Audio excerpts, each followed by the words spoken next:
Hello, bonsoir. Alors, j'attends un peu pour voir si tout va bien. Ok, cool. Alors, on en est à 130 jours de live de ce défi. Donc, c'est vrai que je me présente jamais en début de live. J'ai vu qu'il y en a qui se présentaient. Donc voilà, je suis Julie. Euh, ouais, alors aujourd'hui, j'ai eu une journée un peu difficile, un peu éprouvante. Et en fait, c'est un peu compliqué en ce moment parce que ma fille de 4 ans a du mal à se motiver pour aller à l'école. Et donc, je cherche plein de solutions, plein de façons de l'accompagner. J'essaye de comprendre ce qui se passe pour elle. J'ai pris rendez-vous avec sa maîtresse, enfin bref. Et c'est toujours compliqué. Donc, voilà, c'est pas simple. Et donc, ce matin, ça a été assez compliqué, voire catastrophique. Et donc, en fait, il y a un moment où on s'est un peu disputé avec mon mari. Pour tout vous dire, ça a été vraiment pas cool ce matin. Et en fait, il y a un moment où on s'est dit, enfin, où il m'a dit oui, mais bon, il faut bien qu'elle aille à l'école. Voilà, après on n'a plus le choix, on est obligé de la forcer. Et en fait, ça m'a vraiment euh, fait poser des questions, alors enfin oui et non, mais à remettre en lumière à quel point si on a le choix en fait. Il y a toujours une alternative. Parfois, on se dit non, mais j'ai pas le choix, machin, je suis obligée de faire ci, je suis obligée de faire ça. Mais c'est pas vrai en fait. On a toujours le choix partout. On a toujours le choix. C'est juste que parfois, c'est un choix où le plan B, on va dire, nous paraît tellement inimaginable, inconcevable, que du coup, on se rend même pas compte qu'on fait un choix.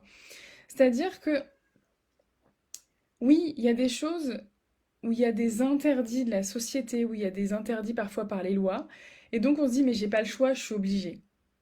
Mais malgré tout, ça reste un choix. Ton choix de respecter les lois, ton choix de respecter l'horaire de l'école par exemple, ton choix de tout ce que tu prends comme décision tous les jours, c'est ton choix en fait. Et ce matin, on a commencé à, du coup, on était un peu dans le stress et tout, donc à dire allez tant pis, on t'habille, on y va, voilà. Et puis j'ai dit stop, stop, là ça va pas, ça me convient pas, donc on a fait une pause. Ma fille est partie, enfin bref, ça a été un peu compliqué à gérer, mais à ce moment-là, j'avais le choix en fait. Est-ce que je l'emmène à l'école ou est-ce que je la garde? Est-ce que je la force ou est-ce que je la laisse faire son truc?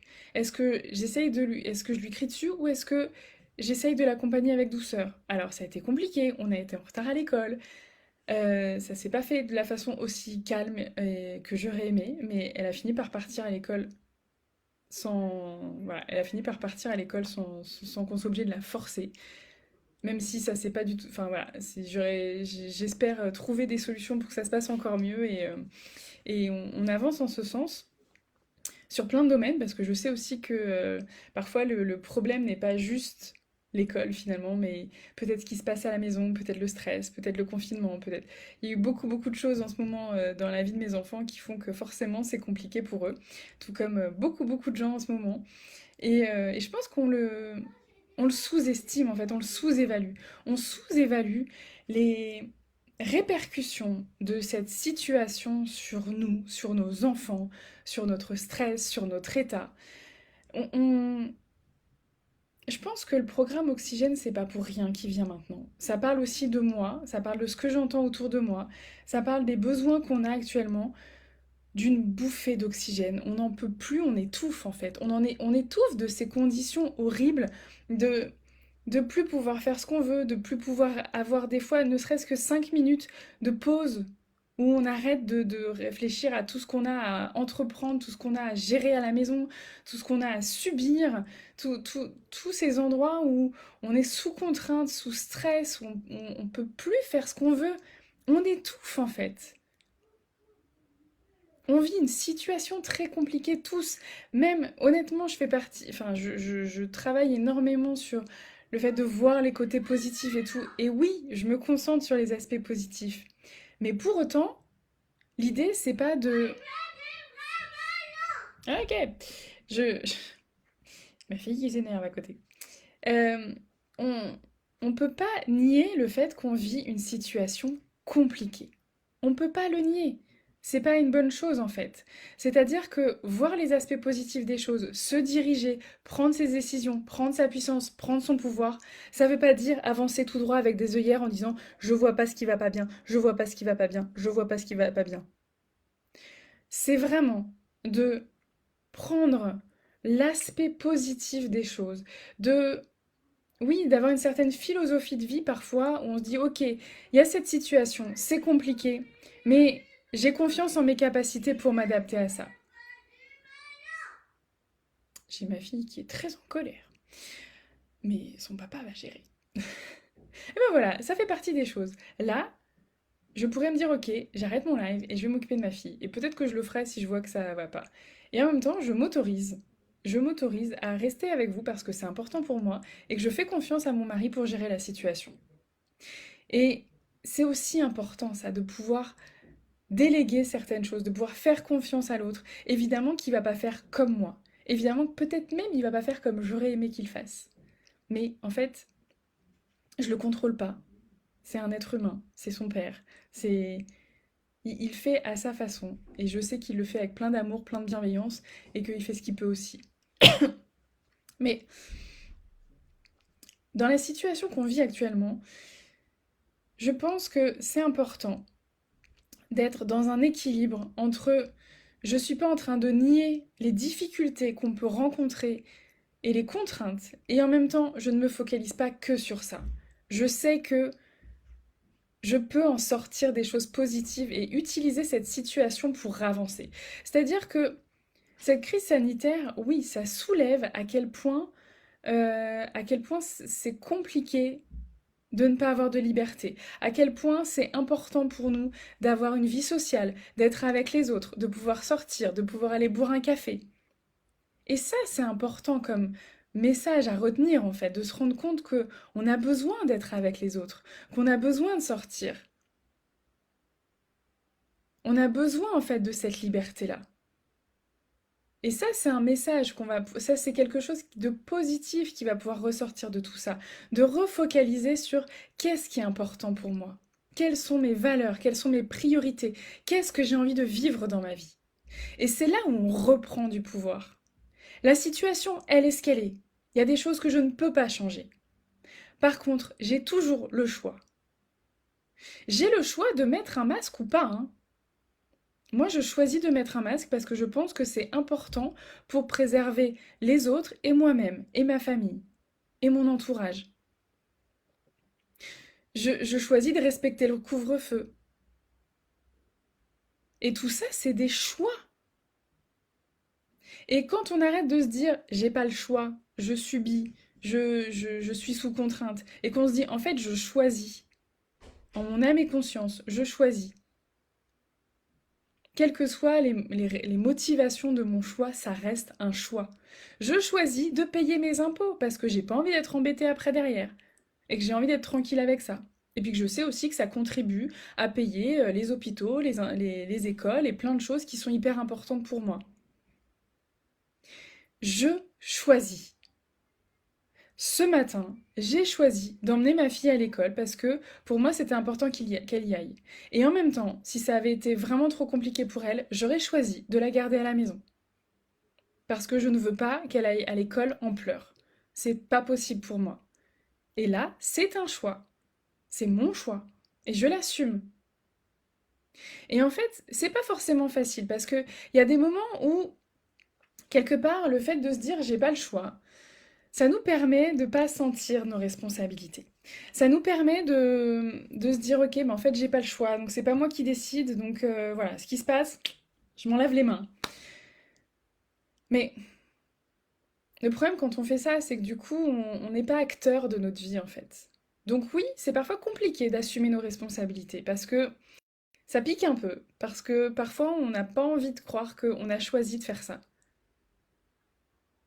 Et il y a des choses qu'on regrette de faire. Il y a des choses où on dit ouais mais j'ai pas choisi de m'énerver sur mes enfants. Et pour autant, tu es responsable si tu te mets à crier sur tes enfants. C'est toi qui le fais.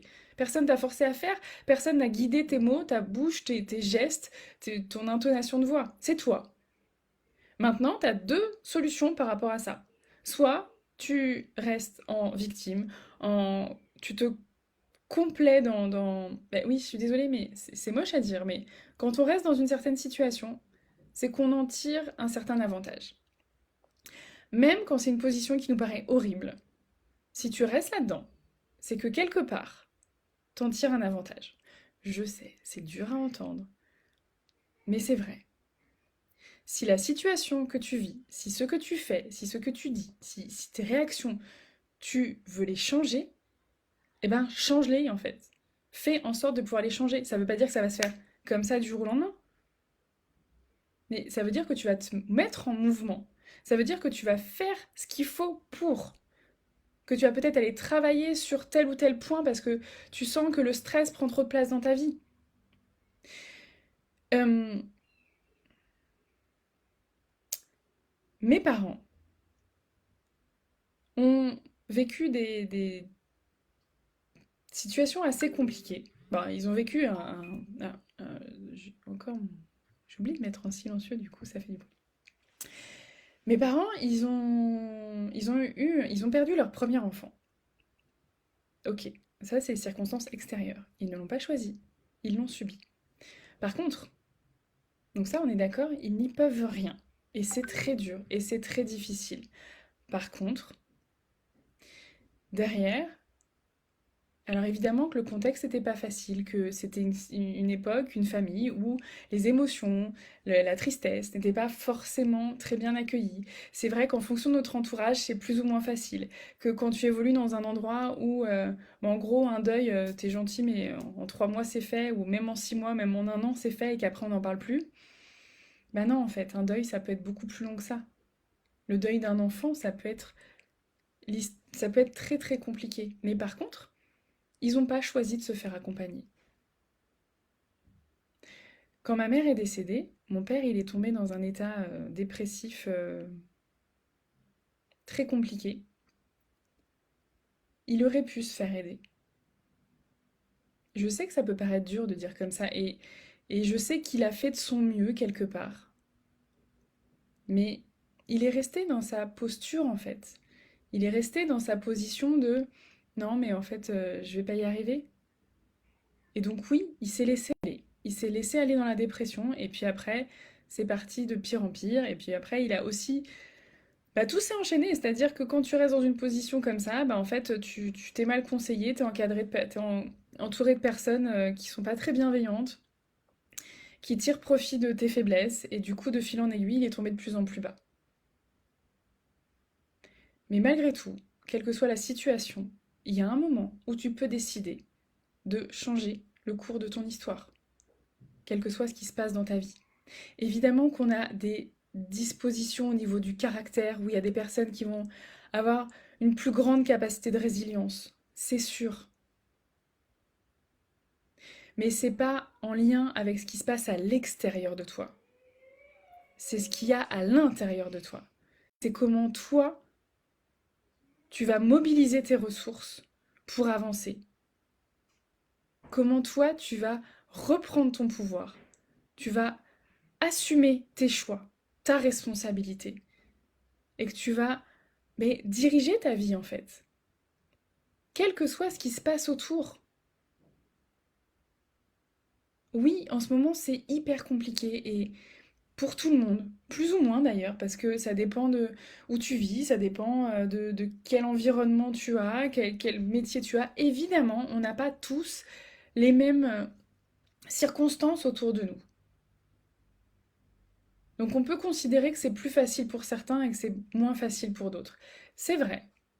Et pour autant, quand on regarde, au final, ceux qui sont les plus épanouis, ceux qui ont le plus confiance en eux, ceux qui sont les plus heureux, ceux qui ont le plus de joie de vivre, ceux qui sourient le plus, ceux qui rigolent le plus, c'est pas forcément ceux qui ont eu un environnement hyper favorable, hyper facile.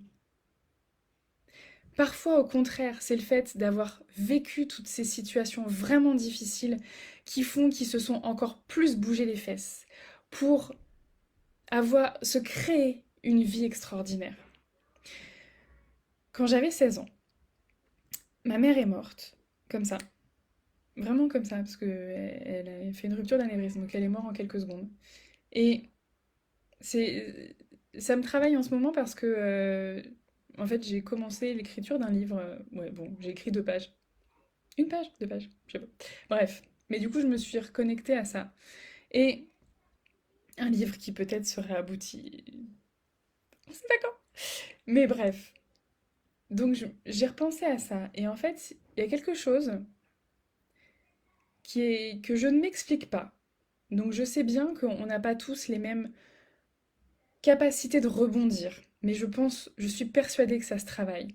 Et donc, ma mère, quand elle est décédée, je me suis dit, dans 10 ans, je serai heureuse. Là, ma vie s'effondre, mon monde s'effondre. Je tombe plus bas, j'ai tellement pleuré que je me souviens que le lendemain, j'avais les paupières tellement gonflées que j'arrivais pas à ouvrir les yeux. Je ne savais même pas que c'était possible. Mais quand je me suis relevée, dans tous les sens du terme, je me suis dit, dans 10 ans, je serai heureuse. Et je peux te dire que je me suis promis que ce bonheur, j'irai le chercher à coups de pelle s'il fallait. Mais qu'il était hors de question qu'après avoir vécu ce drame qui me paraissait aussi injuste et aussi irréel et inadmissible, j'ai utilisé cette colère face à cette injustice pour me dire il est hors de question que je ne vive pas une vie de dingue. Il est hors de question que je passe à côté de mes rêves après ce que j'ai vécu. Et honnêtement, je connais des gens qui ont vécu 10 fois, 100 fois, 1000 fois pire que moi. Alors, à l'âge que j'ai maintenant, bientôt 38 ans, je me dis que finalement, ce que j'ai vécu n'était pas si grave par rapport à ce que d'autres ont vécu. Sûrement plus difficile que la vie de certains, mais voilà, je sais qu'il y en a qui ont vécu pire. Mais malgré tout, cette douleur-là, je me suis fait la promesse que je vivrais une belle vie et que je serais heureuse. Et on a tous en soi, quelque part, cette capacité de rebondir et de se dire, ok, à partir de maintenant, c'est moi qui dirige ma vie. C'est moi qui décide. Si j'assume ma responsabilité complètement, j'assume tous mes choix, même ceux qui me font pas plaisir. J'assume tout ce que je fais, même quand je fais pas vraiment ce que j'aurais voulu faire. Et je décide d'utiliser ça pour grandir, pour évoluer, pour améliorer mes relations aux autres, mes relations avec mes enfants, mes relations avec mon conjoint, mes relations avec moi. Et c'est comme ça en fait que brique par brique, petit pas par petit pas, on se crée vraiment quelque chose de beaucoup plus fort et beaucoup plus résistant. Et c'est là en fait où on va ancrer une vision en fait vraiment positive et indestructible en fait. Que quel que soit ce qui se passe autour, je suis maître de mon destin et de mon bonheur. C'est moi qui décide si je suis heureuse ou pas. Parce que mon bonheur, il réside pas en dans mon chiffre d'affaires, dans le fait que ce qui se passe autour de moi. Mon bonheur, c'est des petites choses en fait. Mon bonheur, c'est de pouvoir faire un câlin à mon fils ou à ma fille. Mon bonheur, c'est de voir mes filles en train de danser. C'est quand ma moyenne, elle me lit une histoire. C'est quand je fais des mots croisés avec mon grand. C'est ces petites choses-là, en fait, qui me rendent heureuse. Et ça, je peux les augmenter dans ma vie, en fait. Je peux les créer. Et même quand je les ai pas, je peux me connecter à ça pour les revivre et me sentir heureuse. Voilà. Je pense que c'est vraiment quelque chose pour moi hyper important. Cette responsabilité. Et je pense qu'en ce moment, on a particulièrement besoin de ça. On a besoin de cette bouffée d'oxygène. On a besoin de se faire de la place dans la tête. On a besoin de se ressourcer, de repartir sur une énergie beaucoup plus positive. C'est un- c'est, c'est tellement important. pour nous, pour nos enfants, pour tout. En fait, c'est tellement, tellement important. Et plus je rencontre des mamans, que ce soit dans mon quotidien, que ce soit dans le cadre des réseaux sociaux, plus je me rends compte de cette importance en fait. On a besoin de se redonner de l'amour, de se redonner de la place. Donc, si tu veux vivre une autre vie avec tes enfants, avec toi-même, si tu veux te reconnecter à cet amour, si tu veux faire de la place dans ta vie, il y a deux possibilités à l'heure actuelle. Il y a l'accompagnement Nouveau Regard, qui est vraiment l'accompagnement que j'ai confectionné aux petits oignons pour faire vraiment un cocon de douceur sur 6 mois, pour te permettre vraiment de te ressourcer un maximum, de reprendre confiance en toi, d'aller travailler profondément sur ce qui fait qu'il y a des moments où ça va pas, comment faire pour que ça aille mieux et comment améliorer tes relations avec tes enfants. Et il y a le petit programme de la fin du mois de mai, le programme Oxygène, qui sera vraiment une bulle d'air, une bulle d'amour, pour te permettre de peut-être de repartir du bon pied si aujourd'hui ça va pas. Sachant que le programme Oxygène, si tu rejoins le programme nouveau, enfin l'accompagnement sur 6 mois Nouveau Regard, le programme Oxygène il sera gratuit, il sera intégré dedans. Voilà pour les petites infos. Donc si tu le souhaites, tu peux me contacter en MP ou par mail ou en commentaire ou comme tu veux. Je vous souhaite une magnifique soirée. Je vous dis à très bientôt. Et n'oubliez pas que vraiment, chacun d'entre vous est maître de sa vie. Vous serez toujours libre en fait dans votre tête de choisir comment vous pensez, sur quoi vous portez votre attention et ce que vous faites grandir autour de vous. Je vous souhaite une belle soirée, je vous dis à bientôt.